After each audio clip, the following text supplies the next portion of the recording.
Hi, what's up YouTube? If you're looking for the best cheap rims for your vehicle, check out the links in the description below. You'll be able to buy them, free shipping, no tax, and you can even pay them within 6 months, 0% APR. This particular rim is an aluminum rim that's 19 inches by 9 wide, and I bought it to replace the front wheel of my vehicle that had some serious curb rash on it. Here's what the rim looks like once it's already been mounted and balanced. My front passenger side had some serious curb rash, but this is the brand new one here, and as you can see, the finish is really nice.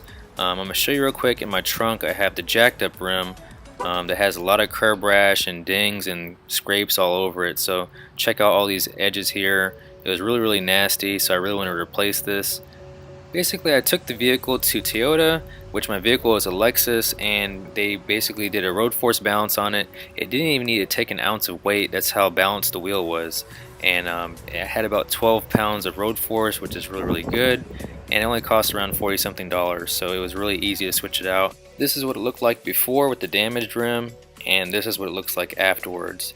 Now it's hard to tell the difference really, but honestly this type of rim design really hides the imperfections really well. Well, that's it for today's video. I hope you enjoyed it. If you definitely want to check out the best rims and the best price, definitely check out the links in the description below. But be sure to like, comment, subscribe, and share the video. And as always, thank you all for watching. To all my amazing viewers out there, please don't forget to subscribe and hit that notification bell so you can stay tuned for the newest content that I upload.